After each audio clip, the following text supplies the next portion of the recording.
This should be played at high volume.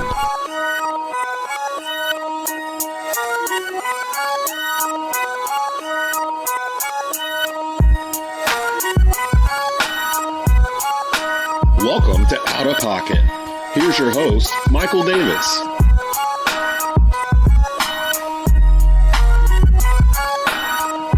Welcome to Outta Pocket with Michael Davis on Tobacco Road Sports Radio, TobaccoRoadSportsRadio.com, and WWBG 1470 AM as part of your TGI Friday lineup.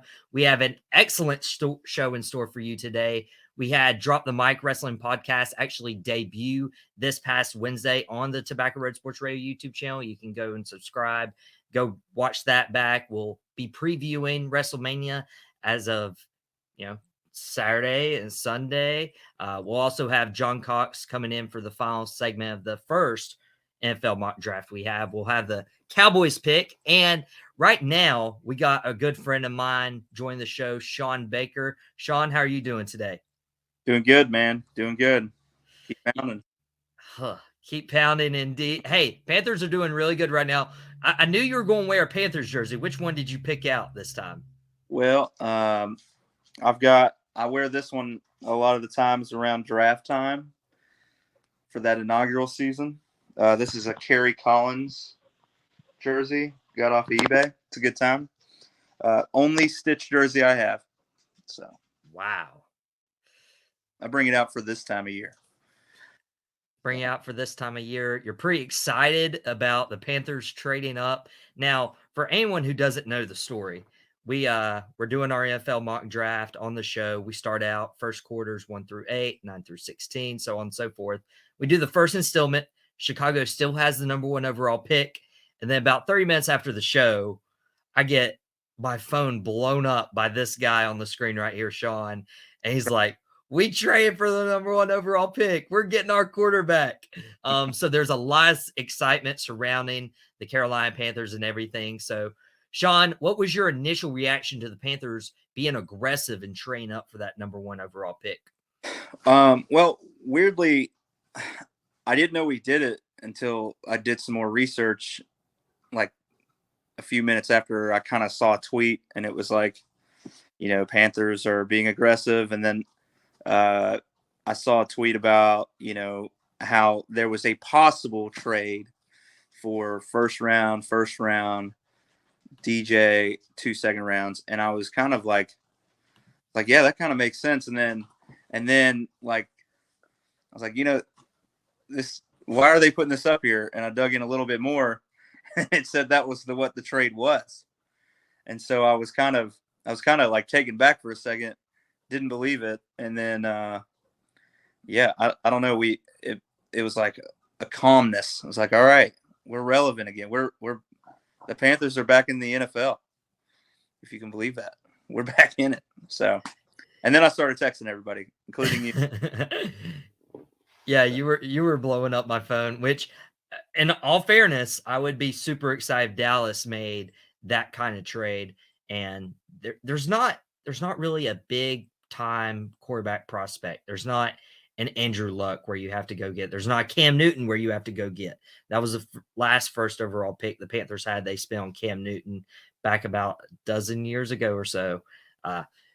When you look at the quarterback class, it's probably not Anthony Richardson. It's probably not Will Levis. Who do you think it's going to be between Bryce Young or CJ Stroud? Well, I'm not mad at both. I think that's what makes this draft a little bit more fun. Being in the driver's seat is it kind of like you're not going to be wrong with either of them. Longevity wise, everybody talks about the height, everybody talks about the weight. I try to, tell myself, Russell Wilson, he was short. Drew Brees, he was short.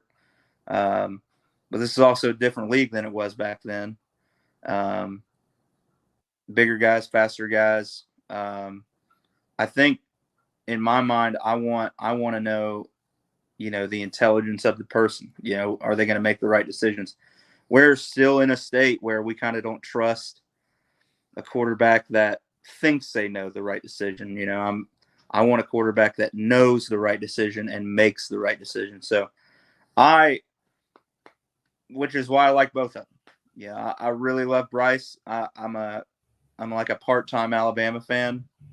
I'm not as big into it as a lot of people are, but that's why I like Bryce, because he's super intelligent. He makes all the right moves. Granted, he was playing with Alabama, so a little bit different.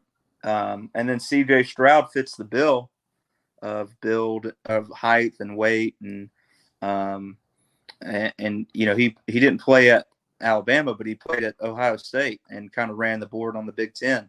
So, I like try to see which one has something the other doesn't, other than the height and weight. And C.J. Stroud really showed everyone something that nobody thought he had in that Georgia game. And he put his big boy pants on and learned how to play some elite level football. And it was like, we all kind of thought he knew how to do that, but then he showed us on tape, where Bryce, has a bunch of tape where you can look back of elite moments. And I don't know. He showed us more with his legs a little bit in that game, but it was against Georgia. It was against the national championship team, and it was against a team that nobody wants to play at that time of the year, not even Alabama, at least that team. And I think he was one field goal away from being in a national championship and playing against TCU, where he probably would have won that game. Like, we're talking about maybe he is the Andrew Luck in this draft. Maybe he is. So I love CJ. If I was Scott Fitterer, I'm picking CJ. But I don't know who they're going to pick.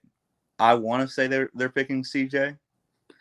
There's a lot of talks about Bryce. They all love Bryce.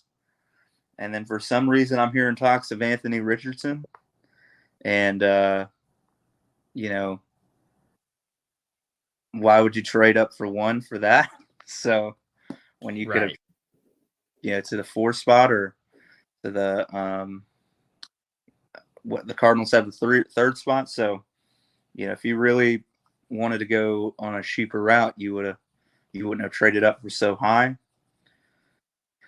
So I don't know, Boomer. That's the best part of this. The Panthers are being kind of funny with it. Josh McCown made that joke with CJ about, playing basketball when he moves to Charlotte. But David Tepper, has been emphatic about Bryce Young. And then I've heard other talks of Frank Reich really loving Anthony Richardson. Is it all a ploy? Is it all to make us think? I don't know. I hope they draft CJ Stroud. But I will not be mad if they draft Bryce Young, because I think he has the same assets. He just could maybe get hurt quicker than CJ. So, yeah. And that's the thing, because if you look at the places they've played quarterback, Alabama, Ohio State, those are 2 prestigious schools. Yeah. There hadn't been a quarterback from those schools that have done transcendently well. You go back to Alabama and you had your AJ McCarron. Jalen Hurts, I kind of consider more of an Oklahoma product, but now Alabama's had Tua. If Tua doesn't get hurt, he's one of the top 10 quarterbacks in the NFL, in my opinion. Justin Fields, jury's still out on him. I still think Chicago should go get Lamar Jackson. I had that take a couple weeks ago. But what could really mean is, like, they're entering a division where Tampa's rebuilding, Atlanta's garbage.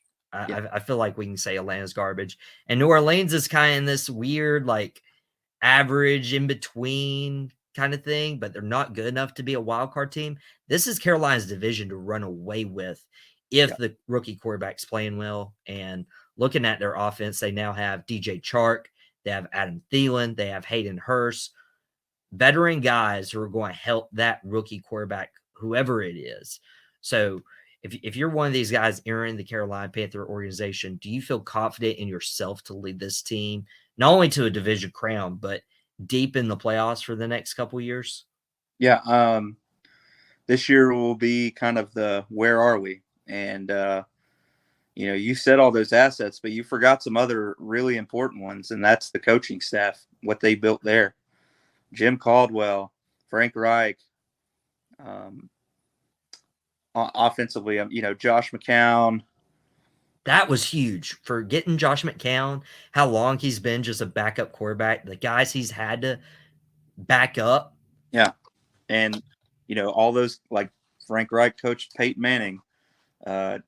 Caldwell has been in the NFL for years. I mean, the amount of Deuce Staley, who also great asset. Like, there are so many coaches around, whoever this person is going to be, to help them. Like, they're being thrown in the most successful, or in the most it's hard to put it, like their unsuccessful year is going to be on them, not listening to these coaches, not having this veteran leadership and just saying, nah, I'm not going to listen to you. They're set up for a easy way to learn the NFL because of how much they've got around them. So, Hayden Hurst, huge pick of a tight end that we've missed since Greg Olsen. Adam Thielen, a go-to slot receiver who we haven't had ever that I can think of. And then DJ Chark, who will be a deep threat if he can stay healthy, and I think has a decent enough resume from at least 2019 to show that he can be a guy. Miles Sanders playing running back. Like, sorry, John. I even forgot about Miles Sanders. I mean, Deontay Foreman, I loved him because of what, how he changed the view of the organization halfway through the season. But, if there's someone better and we can get him for cheaper, let's do it, Especially a guy like Miles Sanders, who, I mean, I think he was a Pro Bowl running back. Don't put too much stock in the Pro Bowl. I think he had first Pro Bowl this year. But he was a catalyst for that Eagles Super Bowl run. And you mentioned John. Sorry, John, losing your running back. John will be in the next segment, given the last installment of the NFL mock draft. We got Cowboys draft selection. I got Drew Pearson jersey on for the occasion. Eagles have a draft selection too, as well as the Super Bowl winning team, the Kansas City Chiefs. I won't give John a hard time about that, but you talk about the successful place for the quarterback to land, and the team's pretty stacked. The Federer Wright has done an amazing job. Before we get into a break, are there any positions after the first round? We're talking second, third, fourth. What positions does Carolina need to focus on to help refine this roster? Yeah, I think that second pick needs to pick up a wide receiver in this draft. I think that's for sure an asset, getting a guy and developing him with those other veteran guys like Adam Thielen and Hayden Hurst and all that. So I think picking up a standout wide receiver in the draft in the second pick, because we got a high second pick. And I love DJ, but he's not the future. I don't think. I think DJ is a stepping stone for who's coming in, and can be a great asset, but for now. So another wide receiver, linebacker, middle linebacker. I know Shaq just restructured his contract, and we kept a veteran guy, which is an amazing deal that Scott and Shaq were able to have there. But we need a fresh new guy. We got coddled with Luke Kuechly for 8 years, and it's hard to replace a man like that. But we need someone to start looking that way. We need to start looking for a linebacker that can produce in a big way like Luke did. So I don't know if there's much in the draft here soon, but that's still an asset that we need to find. Corners, obviously, everybody needs a corner replacement, of course. But, defensive end, we got Brian Burns, but we don't have another end. I think that if we could find a 1-2 punch there, we were hoping Gross Matos was going to be that guy, but Yetur just has not found it, and I think we can look somewhere else for that. They're also kind of a dime dime a dozen thing. And if we can develop a good guy into a great guy, then that's even better. So a lot of holes to fill still, but a lot of enthusiasm for the future here. A lot of my friends from back home are asking me all the time about all this stuff, and this is the first time that I remember they told me this. This is the first time they felt excited since we got Cam, and the first time they've been excited about a season since we went 8-0 and that 2015 when we won 15 games and went to the Super Bowl. So it's been a long time, and I'm super excited about where we are now. We're not done. Scott's not done. Right. Still have the first pick in the draft, and I'm stoked about it. So there's a lot of excitement around the Carolina Panthers organization. We'll have to see what they do with the first overall pick in the NFL draft, but we got to get into a break. Thank you, Shawn. When we come back, we're going to have John Cox on the show, and we'll get our Cowboys, Eagles, and Kansas City Chiefs selections in our final part of the first round NFL mock draft. So stay tuned right after the break. keep pounding. Welcome back to Out Pocket with Michael Davis on Tobacco Road Sports Radio, tobaccoroadsportsradio.com, and WWBG 1470 AM as part of your TGI Friday lineup. Thank you so much for Shawn for joining us on that last segment, talking about the Carolina Panthers, who they're drafted number 1. We might, talk about that next week when we do another mock draft, but right now we're being joined by my good friend, Out Pocket regular John Cox. John, what's up, man? How are you doing? I'm doing well. I'm looking forward to the draft for sure. Yeah, and so over the last 4 weeks, we've done 4 installments of the first round of the NFL draft. One of the most exciting times for football fans is because it's a year-round sport. And I was looking at this last bracket, and John, I was kind of worried because once you get to this point in the draft, you're like, who cares? It's kind of a crapshoot. But then I was looking at the teams, and my Cowboys draft, that's why I'm wearing a Drew Pearson jersey. Kind of surprised you didn't wear a Philadelphia Eagles something. I was expecting it this week. Your Eagles draft in this bracket. Obviously, the Kansas City Chiefs, defending Super Bowl champions. Just had to throw that in there. Are drafting at number 31. Miami forfeited their pick, so it's not even 25 through 32. It's through 31. And, John, I want to get a non-biased perspective on this about my team real quick, because you're an Eagles fan. You might actually be biased on the opposite side. Dallas has had a good reputation of drafting recently. Micah Parsons, CeeDee Lamb. They've had a good track record. What do you think they do in this draft?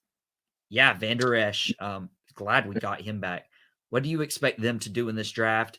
Do they succeed? What position do they go for? I don't know. It's definitely tough to say. They just locked up, or they traded for Brandon Cooks. They've got CeeDee Lamb. When you look at what do they have to replace in the offseason that they had last season, obviously you have Ezekiel Elliott, who was kind of your red zone guy who had a nose for the end zone. You would give it to him like within the 10-yard line, and he would probably find the end zone. That was his special sauce. So they could go running back. They could also go tight ends. They had to let Dalton Schultz go as well. So I could see them going tight end. I could see them going running back if they haven't kind of learned that lesson already. But also, there are definitely some defensive needs as well, especially in the backfield. So maybe corner, maybe safety. I was surprised that they didn't make a move for a guy like Jalen Ramsey, who found his way to Miami. But I'm glad we don't have to play against Jalen Ramsey twice a year. That's for sure. Oh, dude, playing against Jalen, I don't know. He kind of fell back last year against Rams unless he recovers. And I was kind of like you. I mean, I'm looking at your mock now, and you had the Cowboys take in Luke Musgrave, which I believe is the tight end from – where's he from? Oregon State. Oregon State. That's it. Go Oregon State, you're right. But I almost put Jalen Hyatt here at receiver. I actually had him going that last pick to Kansas City. I almost had a running back here, maybe the running back from Alabama, being that 1-2 punch with Tony Pollard. I ended up selling on Cam Smith at corner. I like Gilmore. I like Diggs. I like Deron Bland. But if you bring in a first-round corner, you have that you have that corner slot done. Like, it's easy stuff right there. Hopefully, one of them could translate to safety potentially. There's a lot of stuff you can do with that. And earlier in this mock draft, I believe we released that part last week where Philadelphia was at 10. You had them taking Joey Porter, Penn State guy. I had them taking a running back, Bijan Robinson. What do you think Philadelphia does with the 30th overall pick in this year's draft? The 30th overall pick it's an interesting pick because it's kind of where you can take a gamble because you have that 10. At 10, you pick that guy who's going to be an impact player immediately, but that 30, you could take a risk on a really high upside guy who maybe isn't going to come in and start right away.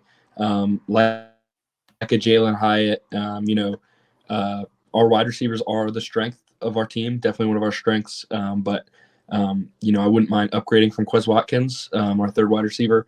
They could go Jahmyr Gibbs out of Alabama. We've kind of already talked about him. He is a lightning bolt out of the backfield. He can catch, he can run. He can do everything you need to do in the modern NFL to succeed as running back. And then also you could kind of just reinvest in the trenches, go O-line, go D-line. I guess you could say there's really not a wrong way to go when you're at pick 30. I could also see Howie Roseman, the general manager of the Philadelphia Eagles, trading that pick. I think we only have like 4 or 5 picks this year in this year's draft. So I wouldn't be surprised if he gives up that one to move back into the second round and get something else as well out of that. You could get a lot of depth when you're, trading back out of the first round, collect a second round pick, collect maybe a 4th or 5th round pick as well. I actually have you guys taking Brian Branch, the safety out of Alabama. What do you think about that, especially trying to replace Gardner Johnson? Yeah, well, I mean, the first thing is you're never going to replace Gardner Johnson. He was, he played like the best young safety in the NFL this year, I think. But you're not going to replace him. But at the same time, you have to try your best, especially at a position like safety. We also had Epps walk this year. So, we've got Blankenship who stepped up when Gardner Johnson was gone. He actually picked off Aaron Rodgers this year. So, he's got, he's something, I guess. It wouldn't surprise me if we go defense, especially SEC. I think how he's kind of found his groove with the SEC guys. Last year getting Nakobe Dean and Jordan Davis, and the year before Devontae Smith. I wouldn't be surprised if we start to look like an all SEC team here in the next 2 years. Jalen Hurts too, of course. I think he counts as SEC. I count Jalen Hurts more of an Oklahoma guy. He kind of had his take in Alabama, but I mean, if it wasn't for him going to Oklahoma, Jalen Hurts is like a 6th round draft pick. I don't know about 6th round draft pick, but I don't know. He went to a national championship in the SEC and won an SEC championship game. So in 2 years. So I don't know. If it wasn't for Tua, I think he's one of the only. Yeah, whatever. One game. It's whatever. It's one game. But we also have AJ Brown, who's also an SEC guy. So it really is an all SEC team when you look at it. And when I was talking, I believe it was to Shawn, when I was talking about the aggressive GMs, Howie Roseman is on that list. Scott Farrer for the Panthers is now on that list now that he's come in and really tried to build something out of almost nothing when it comes to the Panthers organization. Howie Roseman figures out a way to make these weird, ridiculous trades. And AJ Brown was the standard of that ridiculous trade where the Titans fired their GM. Yeah. They fired John Robinson last year. Yeah. No one kind of wins the offseason the same way that Howie Roseman is able to. I remember 2 years ago, he was able to trade Carson Wentz and got a 1st round draft pick out of it after giving him one of the largest deals we've seen in the National Football League. Was able to move after him, was able to move back and then trade back up in order to pick Devontae Smith ahead of the New York Giants. I think that was actually a trade with the Dallas Cowboys funnily enough. And you came away with Michael Parsons, and we came away with Devontae Smith, and the Giants got kind of left holding the bag. I think that was like an all-time draft moment. And then last year, you look at it, and we trade back up, and we've got the 10th pick overall this year because of the Saints. We've got Jordan Davis because we were able to trade back up in, and we got AJ Brown. And basically all that cost was like the 17th or 16th pick last year. So he is an absolute wizard when it comes to cap management, contracts, and he's also figured out drafting in a real way. As Eagles fans and as regular NFL fans love to remind the Eagles organization that they passed on Justin Jefferson for Jalen Reagor. I think that is an all-time learning moment for Howie Roseman. And also, 17 other teams also passed on him. So, you can say what you want, but I think he's kind of come into his own at developing talent as well. Yeah, it's looking up for you guys, but I will say it, you did fall short when it mattered most in the Super Bowl. Perhaps, and I've said it on the show, I'll say it again, the greatest Super Bowl I've ever watched in my lifetime. I actually got to watch it with your brother. So that was the cool moment. Yeah. I love hanging out with Chris. We'll probably watch WrestleMania this weekend, and we'll cover that a little bit more in the next segment. But when it comes to the Kansas City Chiefs, what do they need to do to make it back to the big game? Is there any hole they need to fill? Because I thought it was going to be wide receiver, but they went to the Super Bowl with just Travis Kelce. Yeah, it's tough. I mean, when I've got a guy like Patrick Mahomes as my quarterback, I'm always going to want to invest in an offensive line as much as I can. So I would try to bolster that, get more depth. I think Patrick Mahomes would have 3 rings right now and be 3 for 3 if it wasn't for injuries on his offensive line. That was we talk about the best Super Bowl to ever watch. I think that was one of the most painful to ever watch, the Buccaneers and Chiefs a couple years ago. And, it was just Patrick Mahomes running for his life, trying to get the ball down the field. It was tough. So I would definitely go offensive tackle, but it's just tough. I mean, you saw him win a Super Bowl with the weapons that he had this year. And, you see that and you kind of think, like, if he has Travis Kelce, who cares about the wide receivers to pick like a flashy Jalen Hyatt or a Jahmyr Gibbs or a running back or a wide receiver that can catch the ball. But if I'm the GM, I'm just trying to protect the guy I'm paying $500 million to. And that's why you had them taking, I believe, DeJuan Jones. Yeah. Your pick. Yep. And I took the flashy pick. I was like, hey, and I was really close to putting Jalen Hyatt in a Cowboy star, but I had him actually going 31 to the Kansas City Chiefs, especially with Juju Smith-Schuster leaving for the Patriots. I mean, he didn't contribute much. McCole Hardman's gone. Like, Patrick Mahomes is literally going to be throwing to Travis Kelce. And while that works and probably could get them back to the Super Bowl, you got to give Patrick Mahomes something. And they could make it back to the Super Bowl. And this is the bracket where you usually have your playoff teams. You have your Giants, Cowboys, Bills, Bengals, Eagles, Chiefs. We won't mention New Orleans somehow getting in this bracket because this was San Francisco's pick that they got from Miami, that they got from Denver for the Sean Payton trade. It's a mess. Me and John were thinking about it backstage right during the break. But of those teams who are drafting in this part of the draft, which team do you think has the best chance to make it to a Super Bowl this year? It's tough. Cincinnati, I know there was a little bit of buzz about trading T. Higgins maybe. I don't think they're going to do that, but you never know. But I mean, if they keep that core together of T. Higgins, Jamar Chase, and Joe Burrow, that's tough to beat. You've got Philadelphia, that might be the homer pick. We had a lot of departures that we're going to have to try and fill out. 2 new coordinators doesn't help either. So, that could be tough. Kansas City has Patrick Mahomes. But I don't know if Buffalo has Josh Allen, Stephon Diggs. If they can get a real wide receiver too, they could definitely be a threat. If they've got the 1 seed, you got to go play in Buffalo. Nobody wants to go play in Buffalo.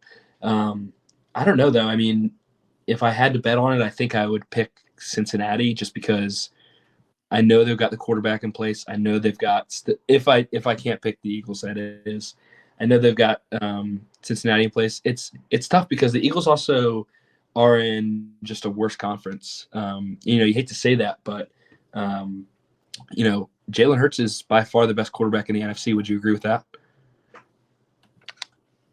Are you really putting me on the spot with that question? I mean, if you think about it in your head, like who else in the NFC kind of comes close to a guy that can give you 5 touchdowns in a Super Bowl? Well, I would love to say Dak outside of the last 3 weeks of the season. I mean, I don't know if that's the homer in me. I'm wearing a Cowboys jersey right now. Aaron Rodgers, as long as he's not a Jet right now, I think he's in the conversation. Let me think here. Lamar Jackson, if he's a Chicago Bear, Definitely. by the time week 1 rolls around. But NFC East quarterbacks don't, or NFC quarterbacks in general don't look as strong as the AFC. But you have Mahomes, you have Burrow. And speaking of Mahomes, Chiefs are my choice to rank back. And I know that's the politically correct answer when it comes to like who makes it back to the Super Bowl of like, oh, let's pick whoever won the Super Bowl last year. But if they were able to do it last year, I feel like the Chiefs have a dynasty coming. But we got to get into a break. When we come back, we're going to bring in Shannon Smith. Shannon was on the Drop the Mic Wrestling podcast debut on Tobacco Road Sports Radio's YouTube channel this past week. We're going to bring in Insider Matt Cosgrove, to talk about WrestleMania this weekend. It's going to be a big time. And speaking of, we're going to have this mock draft, the final installment, on our social media on Monday. And we're going to present it all to you. You're going to vote hashtag Team Michael or hashtag Team John.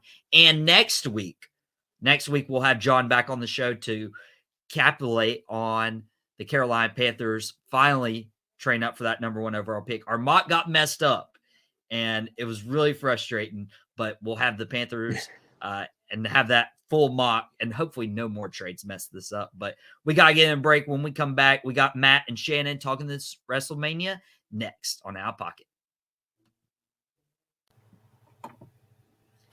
Welcome back to Out of Pocket with Michael Davis on Tobacco Road Sports Radio, TobaccoRoadSportsRadio.com, and WWBG 1470 AM as part of your TGI Friday lineup. Thank you so much to John for stopping by for our last mock draft until we restart next week, where Carolina actually has the number 1 overall pick. But we can't look forward to next week without looking forward to this weekend. And joining me for this segment, we got Shannon Smith. Shannon, how are you doing? Yeah, I'm great. And yourself? Doing pretty good. Shane got to stop by the Drop the Mic Wrestling podcast this past Wednesday. Its debut on the Tobacco Road Sports Radio YouTube channel. You can go back and watch it. It was a really great time. And then obviously joining via satellite live, Mr. Matt Cosgrove. I call him my insider. Matt, how are you doing? Doing great. Thanks for having us back for the greatest wrestling weekend of the year. Yeah. Best time. It's the greatest wrestling weekend of the year, and I'm so excited because it's finally here. Vince McMahon hasn't ruined this yet. Until it actually happens, we don't know. But fingers crossed, man. Fingers crossed. Don't say that yet.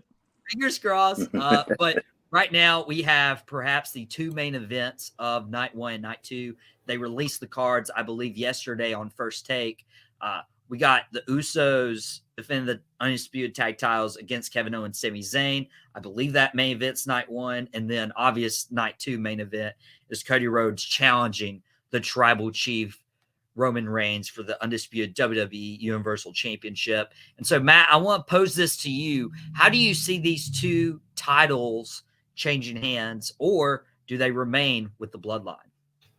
I will tell you this right now. If Roman Reigns leaves with the World Heavyweight Championship, you have your answer if Vince McMahon is back doing creative. All right?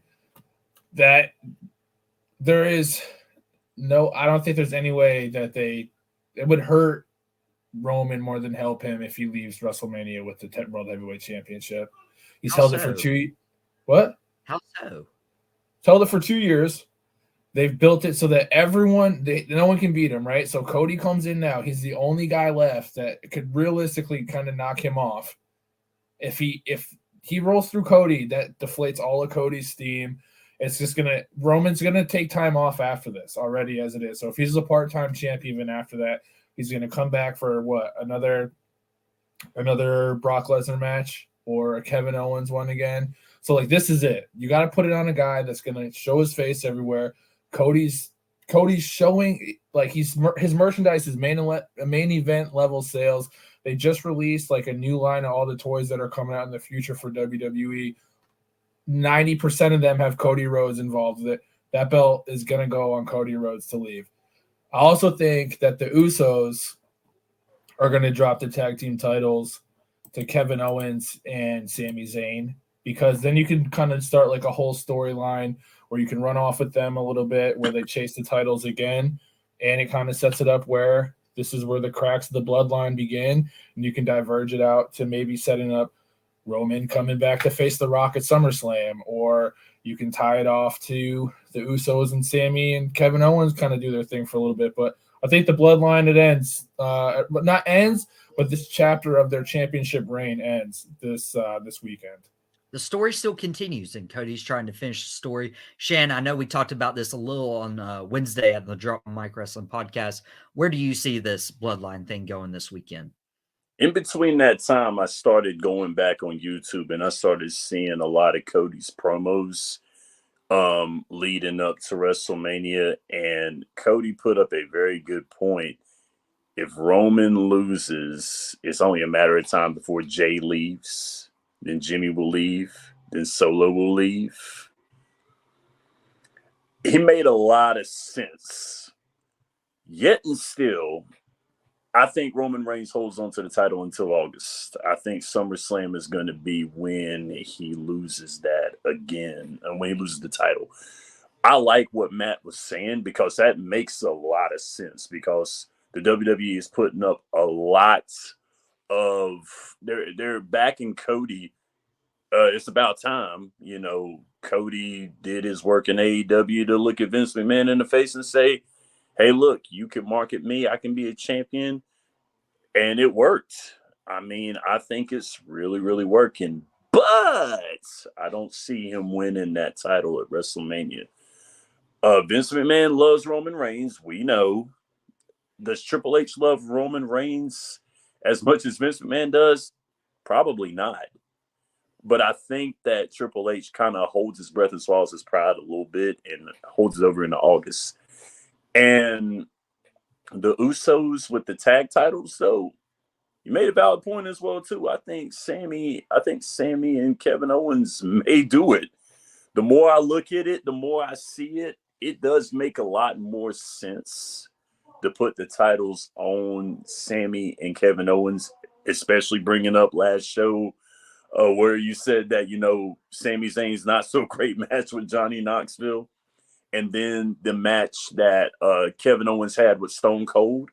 Yeah. I think that it would make a better story to have it on Sami Zayn and Kevin Owens. I think it would make a better story, because I think the Usos will fight it out with them in SummerSlam. They'll get the rematch at SummerSlam. And I think that's where it all goes for the bloodline. If I can jump in real quick, too, I agree with a lot of what you were just saying too, Shannon, with like the points you're making. Whenever we look back at WrestleMania, there's always a phrase. It's WrestleMania moment. Yep. There's a WrestleMania moment. And what moment, they can say there's no competition. They can say there's not. But what one big picture, what would that photo look like of Cody Rhodes holding up the title at the end with all the fireworks going off around SoFi Stadium with the WrestleMania thing in the back? The first Rhodes to ever do it. It's the moment. It'll be all around the place. Kevin Owens, Sami Zayn, the trials and tribulations they've been through for 20 years. They said it the other night. They worked 20 years to be in this moment. Them hugging in the ring or holding their arms up with the belt. Those moments that they can show in the future. So those are things that I keep in mind, like when they book it. It's, Roman's had the moments holding the title up at WrestleMania. These guys have put the work in. Cody's a line me up, go to work guy.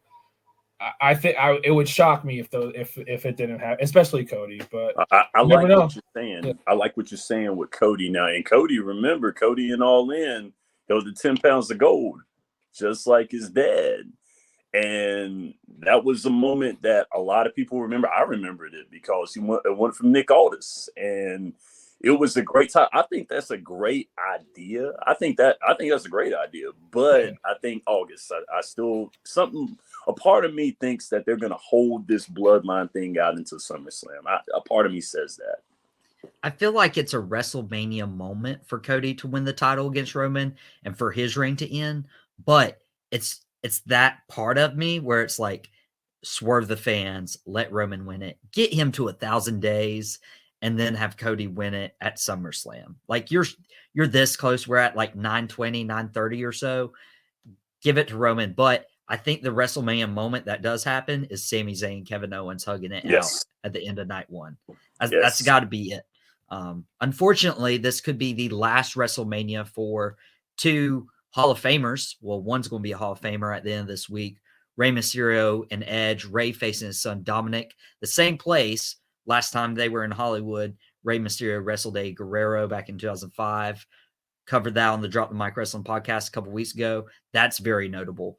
And then now he's wrestling his son. But then Edge is wrestling Finn Balor, the leader of the stable that he formed 1 year ago. Shan, I'll start with you. With these guys, what career are you most sad to see end right now? And if they do end after this one, and who do you think wins?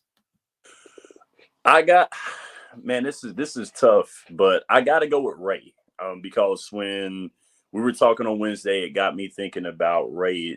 There's so much of Rey that I've seen as a kid when Rey was in WCW, the Cruiserweight Championships, fighting the LWO, with Eddie, Chavo, La Parka, Super Crazy, Juventud Guerrera. I can go on and on with these guys that Rey has had wonderful matches with, the luchador, kind of breaking away from it, but making it also mainstream as well too.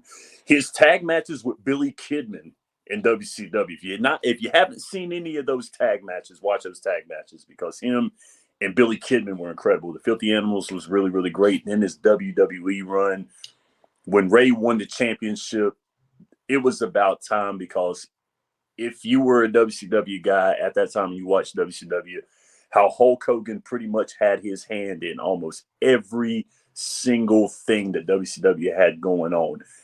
Chris Jericho was crippled from winning the title.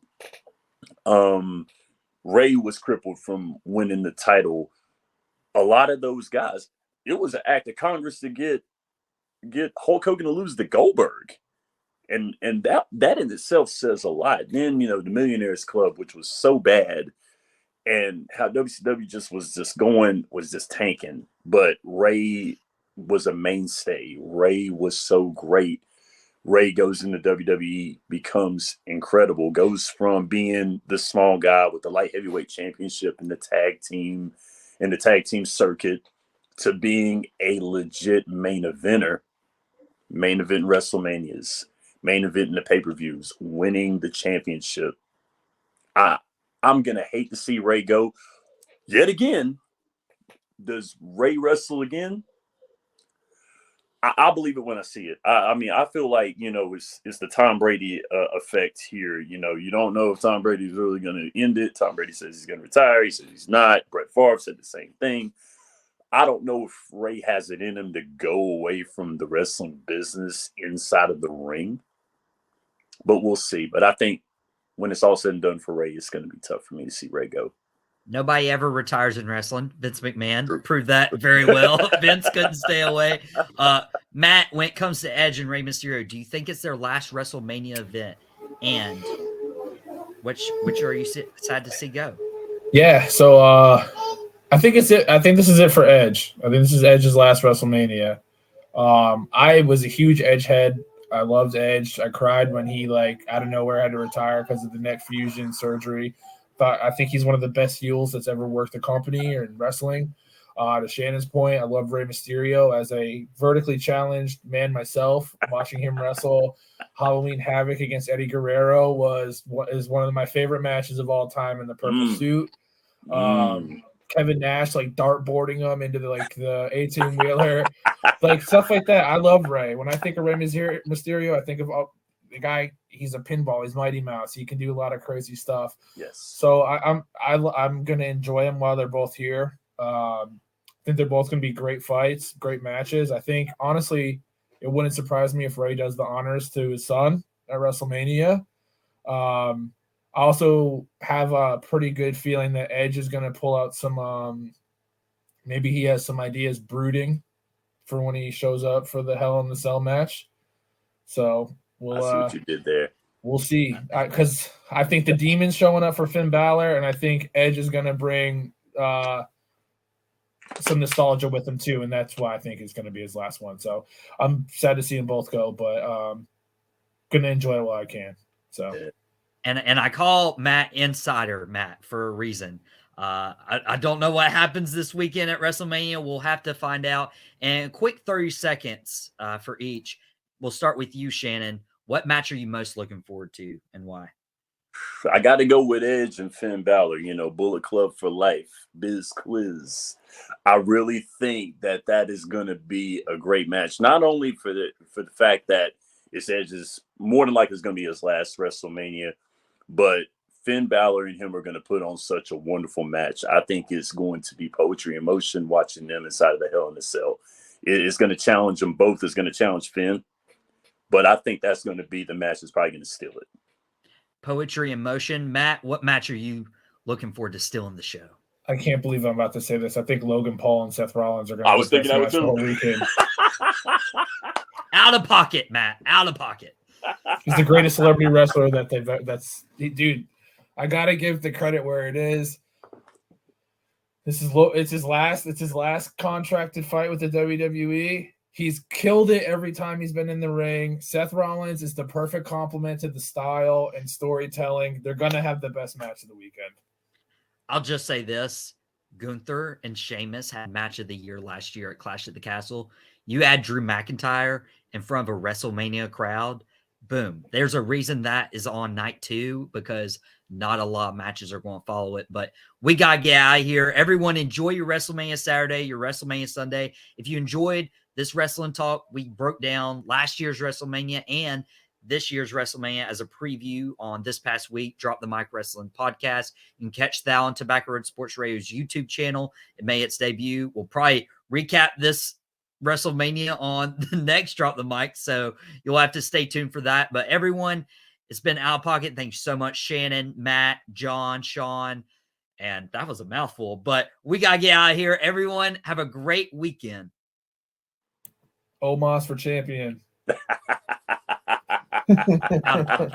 That match is going to be a slow, sluggish match, I believe.